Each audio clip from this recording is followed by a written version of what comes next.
Le message qu'Édouard Philippe a fait passer hier soir aux parlementaires de la majorité à propos de cette réforme des retraites. On est maintenant à 8 jours de la journée de mobilisation. Le chef du gouvernement va s'exprimer tout à l'heure à l'issue du Conseil des ministres. Que peut-il bien nous dire? On lâche rien. Ça veut dire qu'on va au bout de l'histoire sur la réforme de système, la réforme initiale. Détermination absolue, premier point. Deuxième point, on va lâcher finalement sur les déficits. On va plus toucher aux fameux paramètres dont il était question, vis-à-vis desquels on voulait prendre des décisions fermes et définitives. Et troisième élément, mi-décembre, on vous donne le calendrier et on vous donne les détails de la réforme à venir. Mais la maîtrise des déficits, c'était quand même un choix important du gouvernement, ça. Il faut trancher. Il faut trancher. Le choix, c'est le choix politique. On a dit qu'on faisait une réforme de système, par points, universelle à la carte, équitable. On l'a fait. Sinon, il n'y a plus de quinquennat. Tant pis. On va pas toucher aux paramètres. 62 ans, ça reste. Toute cotisation, on touche pas. Les pensions, on les garde. Et la durée de cotisation, on n'y touche pas. Non. Il y a une loi déjà qui y touche. La loi Touraine, elle a prévu d'allonger cette durée de cotisation d'ici à 2035 jusqu'à 43 ans. Ça prendra le temps qu'il faudra. Ce sera pas 2025, ce sera 2035. On va s'en sortir. Du coup, en plus, la CFDT reste dans le jeu et reste un allié du gouvernement. On peut pas courir deux lièvres à la fois, donc on en choisit un, le plus important, le système. Bon, et la clause du grand-père, on en fait quoi?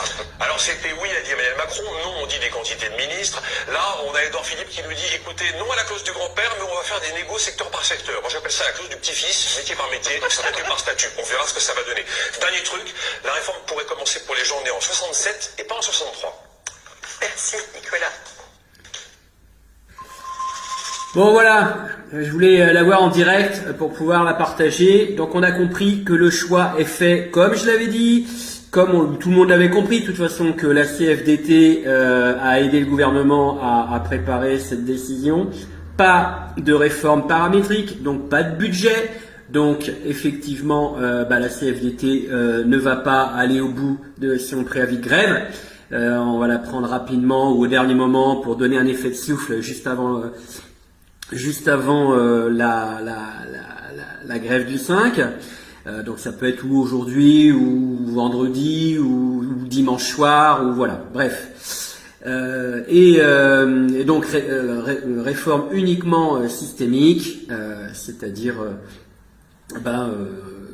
casser les régimes spéciaux, imposer surtout voilà la retraite par points, c'est ça le plus important pour le système, comme ils disent. Mais le système, je vous parle du système oligarchique.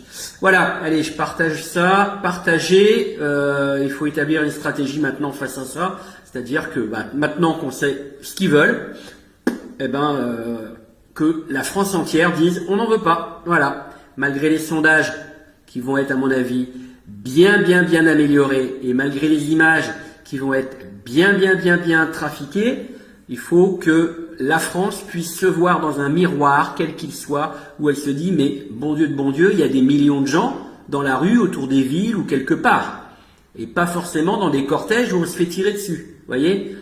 Moi, je dirais plutôt des grands cortèges, des grands sittings, des grandes marches pacifiques, spontanées, autour des villes. Si ça pouvait être avec à l'abri des tracteurs partout sur des grandes routes et autour des centres commerciaux, ce serait parfait. Allez, on lâche rien.